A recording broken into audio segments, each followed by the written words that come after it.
Olá pessoal, sou Daniela Abreu, trazendo para vocês a coletânea de relatos, um pouco atrasada, mas tá entregue, espero que vocês gostem. Só um aviso sobre o cachorrinho, conseguiu o dinheiro da cirurgia, ele fez a cirurgia. Muito obrigada a vocês. Vocês sabem quem contribuiu, gente, muito obrigada. Eu estava pensando em ler o nome do pessoal aqui, mas não dá, foi muita gente mesmo. Mas tanto aqui do podcast, tive muita ajuda aqui dos ouvintes, tive ajuda do pessoal aqui da cidade também, pessoal de ONG, do veterinário também, Dr. Daniel, pessoal do TikTok. Nossa, muito obrigada. Ele tá em recuperação difícil, a cirurgia foi difícil, não sabemos se ele vai voltar a andar, mas só pra melhorar a qualidade de vida dele. Gente, atrasou, porque assim, eu tô numa correria, começou minha faculdade, é o último ano da minha faculdade, então eu entrei num programa de residência pedagógica.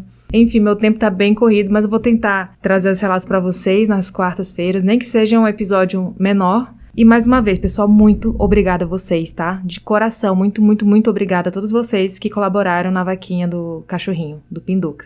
Espírito Bestial.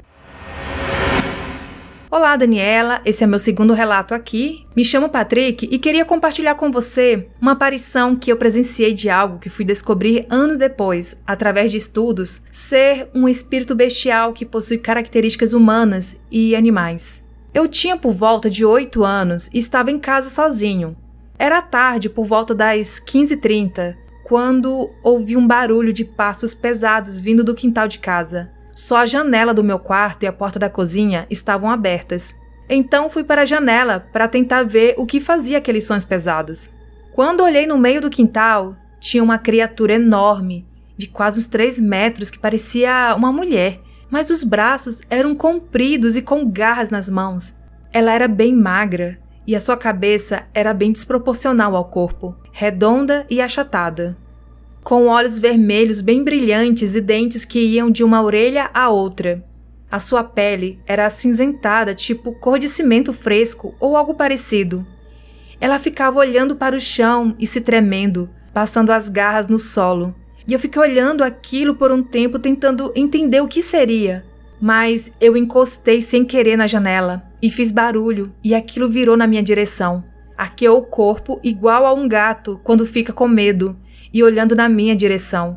Soltou um rugido que parecia de um urso ou de um leão, não sei como explicar. Ela veio andando com os braços no chão e rosnando na direção do barulho que fiz. Foi quando eu me lembrei que a porta da cozinha estava aberta. Então eu fechei a janela e corri para a porta da cozinha e consegui fechar. E eu vi aquilo correndo do lado de fora, os rosnados daquela coisa dando voltas na casa e os sons na janela como se estivesse tentando forçar para entrar.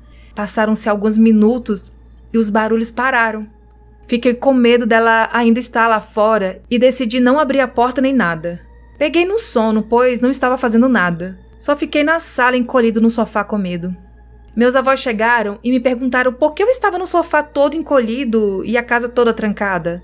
Falei o que aconteceu, e eles pareceram acreditar em mim, pois quando estava terminando de falar, minha avó, que estava abrindo as janelas, começou a fechá-las, e todos ouvimos o som dos passos pesados mais uma vez. Oramos em silêncio e os sons pararam. Nessa noite dormimos todos juntos e nada assim aconteceu novamente. Recebi esse relato no e-mail, foi enviado pelo Patrick. O Homem Sem Rosto. Me chamo Regis e esse relato aconteceu em 2011. Eu estava voltando de madrugada do trabalho por volta das 3h30 da manhã, sozinho e mexendo no celular. A rua estava totalmente deserta e quando tirei minha atenção do celular, vi um homem do outro lado da rua, andando na mesma direção que eu. Eu não conseguia ver seu rosto, pois estava encoberto por sombras e as luzes da rua não eram capazes de iluminar o seu rosto. Na hora pensei que não conseguiria enxergar seu rosto pelo fato de estar bem cansado e por ele estar de boné, mas não, de fato ele não tinha rosto. O rapaz atravessou a rua e ficou na minha frente, coisas de uns 5 passos de distância. Como um bom brasileiro, já fiquei com certo medo de ser assaltado. Além de que, por conta da travessia dele ter sido muito rápida, não tive tempo de guardar meu celular. Dei uma de doido e apenas fingi estar distraído. mas não tirava minha atenção do homem, o observando. Continuamos o trajeto, sempre na mesma direção e mesma velocidade, ainda com uma distância bem pequena um do outro. Ficamos nessa por uns 5 minutos. Chegando numa esquina, esse homem virou a rua e na hora eu pensei, é agora que ele vai me abordar e me roubar. Quando eu olhei para a rua em que ele virou, simplesmente não havia ninguém, não tinha nem sombra de poeira. O que me deixou intrigado foi que estávamos muito perto um do outro. Se ele tivesse entrado num portão ou num carro, com certeza eu teria visto por conta da pouca distância que estávamos. Ele simplesmente desapareceu em fração de segundos. E depois de presenciar isso, eu fui para casa quase que voando, de tanto correr e rezando enquanto tudo isso acontecia. Olhos na escuridão. Olá, me chamo Rafael e hoje gostaria de relatar uma experiência que tive. Para contextualizar, tenho 16 anos e estudo numa escola estadual da minha cidade. Atualmente estou no 2º ano do ensino médio. Minha vida nunca foi composta por grandes emoções ou aventuras. Sempre gostei de permanecer no meu lugar. Sou introvertido e não gosto de bebidas nem de entorpecentes. Um dia, estava voltando da aula às 18 horas. Já estava escurecendo. Eu estava no ônibus para me levar a uma parada que fosse mais próxima da minha casa. Nesse dia estava nublado e lembro que tive a impressão de ter anoitecido mais cedo. Um tom melancólico. Onde moro, na capital de Pernambuco, não se vê muitas árvores ou terrenos baldios. Contudo, meu ônibus mudou de rota há 2 meses por causa de uma obra da prefeitura que estava acontecendo, e nesse novo caminho tinha uma rua que sempre me chamava a atenção. Como estava quase no limite da cidade, essa rua era até então desconhecida por mim, mas sempre me intrigava quando o ônibus passava por sua entrada. Dava para ver que não era de asfalto, mas sim de terra batida. E além disso, era possível ver algumas árvores ao seu derredor, quase como se estivesse indo para um sítio. E detalhe, ela não tinha uma boa iluminação, deixando apenas um poste ao seu meio, iluminando uma pequena parcela de sua totalidade. Nesse dia estava tudo ainda mais escuro, e quando o ônibus, paralelo à sua entrada, passou, eu pude ver a pequena e opaca luz do poste que ainda restava para aquele logradouro. Ademais, tive a impressão de ver algo saindo da luz do poste e entrando na escuridão que se assomava ali, que em primeiro plano achei se tratar de uma pessoa, pois tal silhueta era em si humanoide. Entretanto, pude notar alguns detalhes antes da tal criatura sumir em meio ao breu. Ela era alta, certamente tinha mais de 2 metros de altura. Não consegui ver se usava roupas. Tinha cor preta e antes de sumir, pude ver que seus pés eram, na verdade, fendidos como os de uma cabra.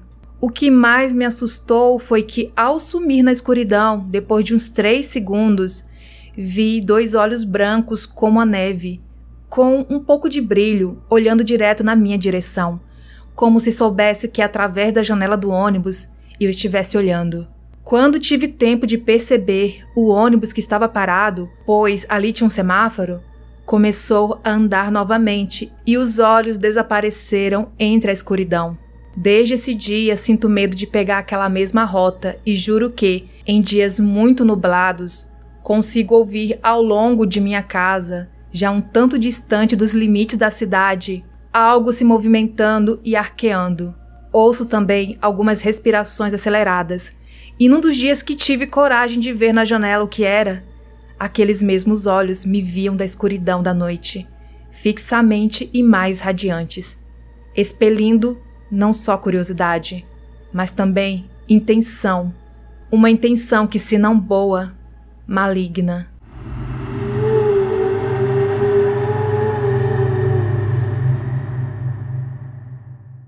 Relato da minha mãe. Olá, me chamo Janine.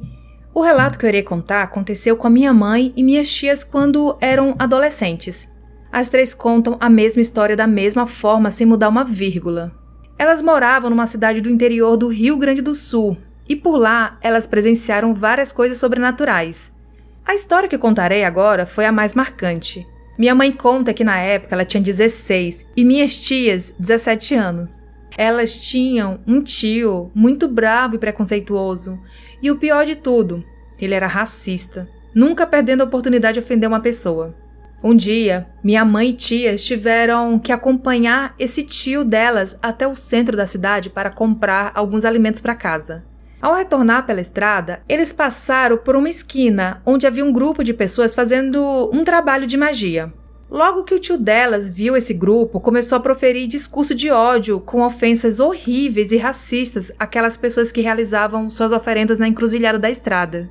Elas contam que, mesmo seu tio proferindo tais barbaridades, as pessoas não demonstraram reação, aguentando em silêncio as injúrias feitas por ele. Elas chegaram em casa e minha mãe e tias ficaram um pouco pensativas e se sentindo mal com a situação. Porém, não comentaram nada com ninguém sobre o ocorrido na estrada, apesar da minha avó perceber que elas estavam agindo diferente. Esse tio racista tinha um costume de dormir à tarde. Nesse dia, ele fez como de costume, indo dormir em seu quarto após almoço, encostando a porta. Passado mais ou menos meia hora, elas começaram a ouvir sons estranhos vindo do quarto desse tio. A princípio, não souberam identificar o que era, mas logo foi possível distinguir os sons de tambores que gradualmente foram aumentando. A minha avó mandou as meninas não darem atenção aos sons, mas isso era praticamente impossível. Os batuques vindo do quarto aumentaram, acompanhado de pessoas entoando canções que agora podíamos distinguir. Eram de religiões de matriz africana. Todas estavam muito assustadas, especialmente porque seu tio nem rádio tinha em seu quarto. E mesmo se tivesse, jamais ouviria aquele tipo de música, já que, como dito antes, ele era super preconceituoso. Os sons de tambores e atabaques misturados com cânticos começou a ficar mais alto e frenético, quando, repentinamente, tudo parou. A casa ficou no mais profundo silêncio. Porém, esse silêncio não durou muito. Logo foi possível ouvir o distinto som de estalar de chicotes, seguidos de gritos horríveis de dor de seu tio. Socorro! Socorro! Eles estão me machucando! Parem de me bater! Gritos e choros se ouviam entre as chicotadas. Minha avó, minha mãe e minhas tias correram para acudir meu tio, tentando abrir a porta, mas, por mais que tentassem, a porta parecia trancada, o que permitia apenas que ouvissem os gritos do homem. Esse tormento durou cerca de 1 hora, e era possível ouvir chicotadas e gritos que gradualmente se transformaram em choro. Após muita força e insistência, elas conseguiram abrir a porta, que apesar de apenas estar encostada, só abriu quando as chicotadas cessaram. O tio da minha mãe estava na cama, encolhido, com vários vergões de chicotadas pelo corpo, completamente apavorado. Quando perguntado sobre quem havia feito aquilo, ele só conseguia responder, de olhos arregalados, que tinham sido as pessoas da estrada. Foi apenas uma semana depois que ele falou pela primeira vez sobre o que se passou naquele quarto. Ele disse que dormia normalmente, quando acordou sentindo uma presença. Ao abrir os olhos, pôde ver, ao pé da cama, 2 homens negros vestindo apenas calças brancas e o olhavam, cada um segurando um chicote em suas mãos. Ele entrou em pânico. Eram os homens que ele havia visto na estrada? Ele disse que tentou se levantar, mas que seu corpo estava paralisado. Ele pôde então ouvir vozes sussurrando e, em seguida, sentiu a primeira chicotada. Ele não podia se mexer, somente gritar enquanto era ferozmente chicoteado. Gritou desesperadamente, mas os açoites continuaram. Ele disse que não sabe por quanto tempo ficou ali sendo castigado, mas que desmaiou de dor em algum momento, não se lembrando de mais nada, até ouvir a voz de sua mãe. Até hoje, essa história é muito lembrada pela família. Minha mãe e tia contam essa história sempre da mesma maneira, e esse tio ainda está vivo. Ele tem 84 anos e se lembra de todos os eventos ocorridos. Ele ainda carrega em seu corpo as cicatrizes das chicotadas. E não apenas no corpo, mas também na mente e na alma, pois diz nunca mais ter sido o mesmo desde aquele dia. Porém, por ser por tanto tempo assombrado, diz que já se acostumou com sua sina. Esse relato recebi no e-mail. Uma visita diferente. Nesse dia, estava dormindo aqui na minha casa com meus filhos e um namorado que eu tinha na época, em quartos separados. Há alguns meses, eu vinha sendo tomada por um vazio e tristeza muito grande. Tenho ansiedade, de tempos em tempos tenho crises fortíssimas. Não importa se eu estou numa fase boa da minha vida ou não. A crise apenas vem como um fantasma antigo e paralisa tudo na minha vida, inclusive meus progressos. Outro ponto importante para que vocês compreendam o que eu experienciei é que sempre tive sonhos lúcidos, sonhos que eu não esqueço e que ficam ecoando na minha mente ao longo do dia. Dou um doce para quem adivinhar que tipo de sonho é esse. Deve ser paralisia do sono, né? Como comentei, no início eu estava com crise de ansiedade e pensamentos que não eram meus e estavam tomando conta de mim. Estava muito triste, embora não parecesse, e só pensava em como poderia dar fim àquela angústia. Fomos todos dormir e me lembro de estar sonhando sentada à beira do mar, chorando muito, um choro sentido de soluçar mesmo, e eu dizia que aqui não era meu lugar. Dizia que eu queria ir embora. Nesse momento, uma voz de timbre feminino, doce e suave, que me dizia: "Você está certa, esse não é o seu lugar, mas você precisa continuar aqui, você tem uma missão para cumprir." Nesse momento, eu abri meus olhos tentando enxergar algo e a voz continuava a falar comigo, como se estivesse dentro da minha mente dizendo que não adiantava eu abrir os meus olhos porque eu não conseguiria vê-la. E repetiu que entendia minha dor e que sabia por que eu não me encaixava nessa dimensão. E repetia que: "Você está certa, você não é desse mundo, mas precisa ficar aqui e terminar o que começou." E finalizou dizendo que conhecia a minha força. Quando abri meus olhos, estava realmente chorando.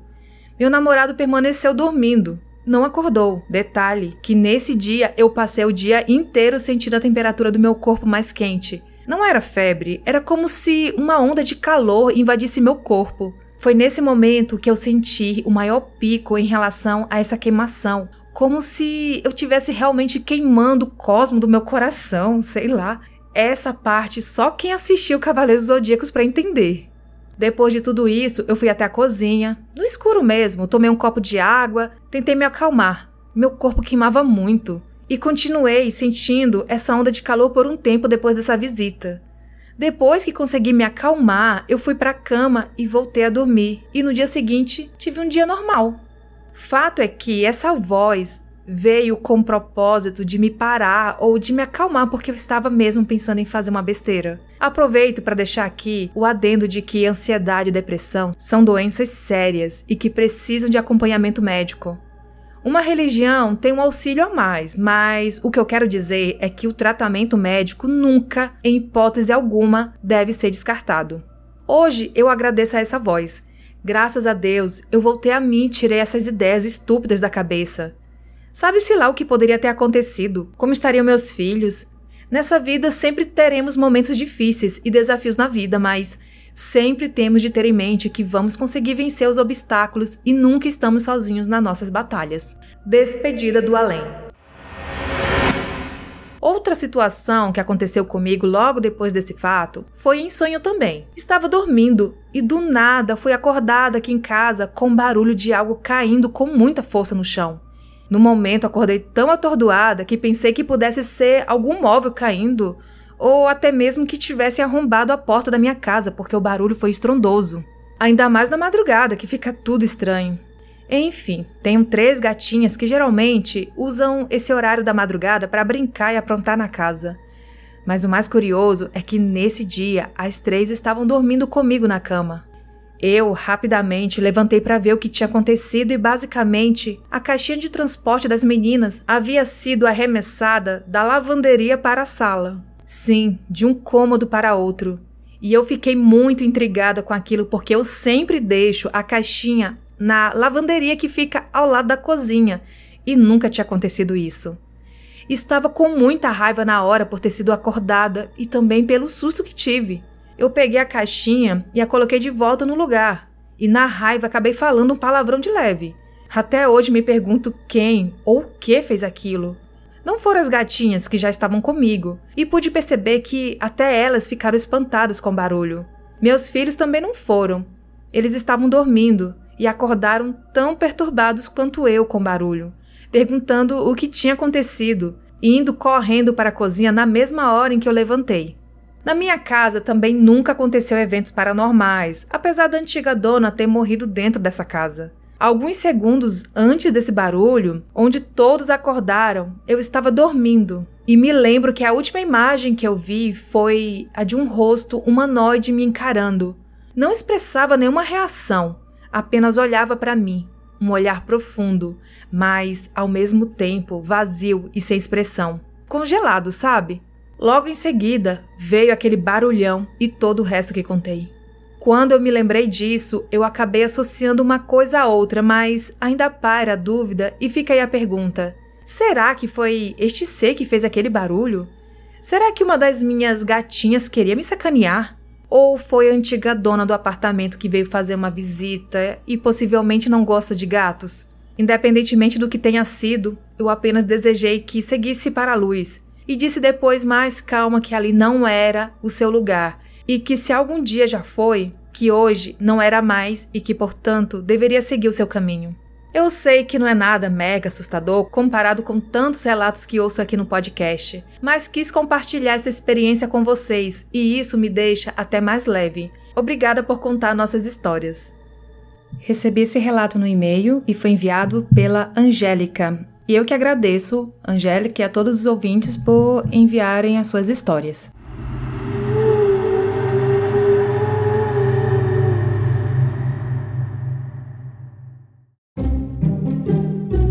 E estes foram os relatos de hoje. Tem alguma história sobrenatural para contar? Envie seu relato para o e-mail assustadoramente@outlook.com ou pelo Telegram e direct do Instagram. Você também pode enviar pelo Telegram relatos em áudio para ser reproduzido com a sua voz aqui no podcast. Siga as redes sociais do Assustadoramente e entre para o grupo do Telegram. Todos os links estão na descrição do episódio. Se estiver ouvindo pelo Spotify, não esqueça de qualificar o podcast dando 5 estrelas. E seja um apoiador financeiro, contribua pelo site apoia.se/assustadoramente ou pelo Pix assustadoramente@outlook.com.